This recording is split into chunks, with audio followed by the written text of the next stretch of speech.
Hey guys, what's going on? Hopefully you guys just watched the iTrack video from last Friday. Hope you guys liked it. It was a lot of fun to do. The intro, I tried something with the intro. Let me know what you guys think about it, if it was good or not, if you want more stuff like that. But in today's video, it's Sunday, so 2 days after iTrack. Yesterday I washed the car, got it all cleaned up and brake dustless, which is nice. Kendra's working on homework.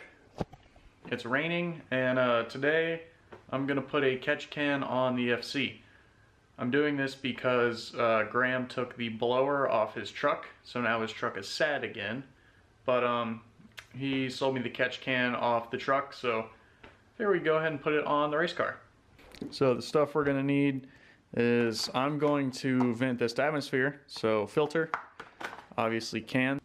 This is an Elite Engineering catch can. Pretty nice. Graham liked it, so should be good for me. And I got hose clamps. And then I've got lines out in the garage. I'm just not out there yet. I'm just gonna put the filter on and re-Teflon tape barbs. So we're gonna work on that first. All right, so I've re-Tefloned all the barbs, and now it's time to head out into the garage and start getting stuff actually installed. Trying to get the catch can working. I pulled the hood off and have already kind of placed the catch can where I'm thinking. I decided to use, there were some holes on the firewall here, decided to use that. Put the hood on and it closed, so pretty sure it cleared. And yeah, we're just going to run for RX-7s. I'm going to vent this to atmosphere, so we're going to put a line on this port on the filler neck, run it to the top of our catch can, and it will vent here, and we'll be done. So this is going to be probably the shortest install video you've ever seen or I've ever done. And yeah, that's literally all I got for you. So I'm gonna go ahead and hook the lines up, and then we'll go from there, and I'll show you guys the finished product. So this was probably the shortest video I have ever done in my life, but we have a catch can installed. So that is really it. So thank you, Graham, for taking your blower off and selling me this. And we will stop dumping oil right down on top of the block, because that's how it used to be routed.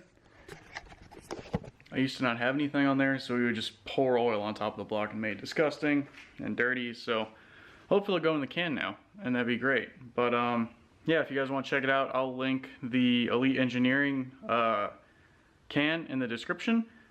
And yeah, so that's the whole setup.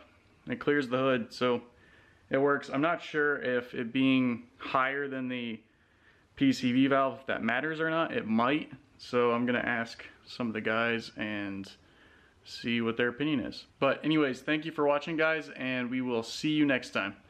Bye.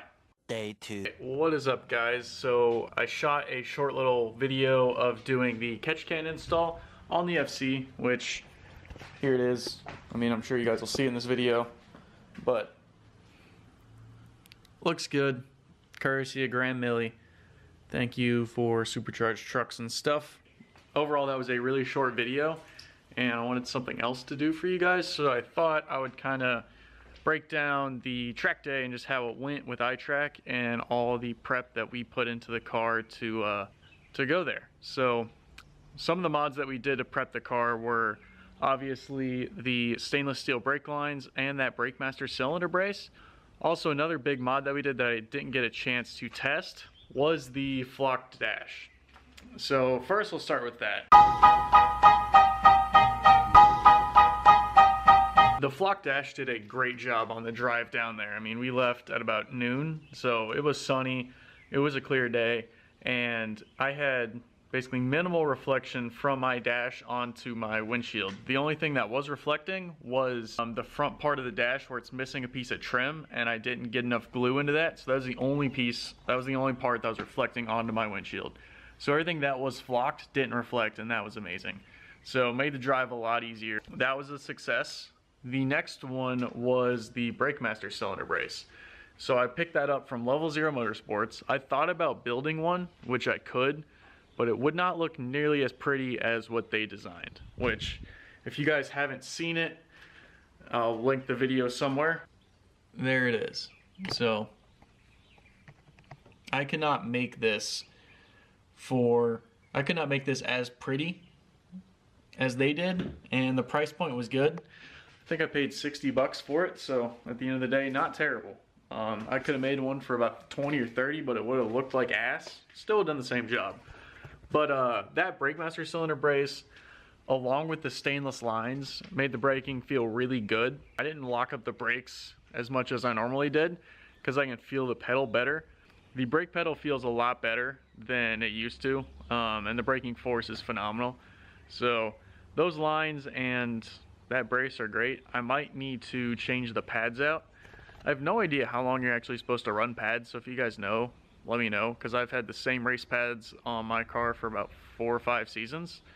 I mean, they've got meat left. I just don't know if the compound goes bad or if they just glaze over or what happens. So if anybody has any opinions on that, please drop it in the comments so I can know and I can change my brakes if need be. I've got a set of EBC yellow stuff hanging out on my table over there, so if we have to, we'll use those. Overall, the car was extremely fast at iTrack. I'm always amazed with how quick it goes. The grip was phenomenal. There were a lot of fast cars in T1, including a Thunder Roadster. Forest Birds S2000 was pretty fast. We had Pete in the FRS, he's always fast, even in the stock FRS. And then Dover in the ST was pulling on me a lot on the straight, but I could catch him in the corners, which was awesome. And there was a 135 with a giant wing and some aero that sounded mean and was a really quick car. I kept up with those guys, which is great. Everybody always says it's time to go turbo, it's time to do all this, and you need a 3-rotor, why don't you have a 4-rotor? And all the answer to that is money. But I'm always impressed with the little 2-rotor NA car that could do it. Like, it's the NA rotary that can. And I love this car because of that.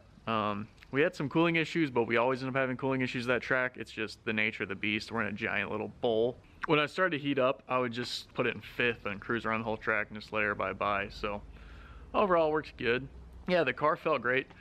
Drove phenomenally. I'm excited for Track Challenge. So for any of you guys that want to start getting into iTrack stuff, the Drift and Grip events, the next one is March 23rd. You can sign up for it on Motorsports Reg. The spots fill up fast, so if you guys want to get a spot, you got to do it soon. I'm pretty sure registration might be up. I don't know. I'll check. But you can do Drift Novice, Drift Intermediate, or Drift Advanced. Or if you want to go to the track side with us, there is Track Intermediate Novice and then Track Advanced or Track Race. And I run in the Track Race, Track Advanced class. So it's always a good time. So if you guys want to come out, please come out. Let's hang out. We need more people out there. It's probably the best Friday night you'll have. It's so much fun. So upcoming stuff for the FC is I've got a new seat coming in. I picked up a Halo seat for the driver's side. That should be here this end of this week, so we'll throw that on there. And then Alfie's car, we're going to start to wet sand and finally buff Friday and Saturday, and then we've got a big meet Saturday night for Culture Film Media, I think is who it is. But we're gonna be some special cars there. So it'll be in downtown Greenville. If you guys want to come to that meet, check out the Facebook event. I'll put the link in the description below. But yeah, thanks for watching this short little video. I'm sorry it's not very interesting, but it's just kind of a little recap. And I wanted to add on to that catch can install video because it literally took 2 minutes to install that catch can. Stay tuned for the seat to come in. That video will be out this week. And we will see you guys later. Bye, y'all.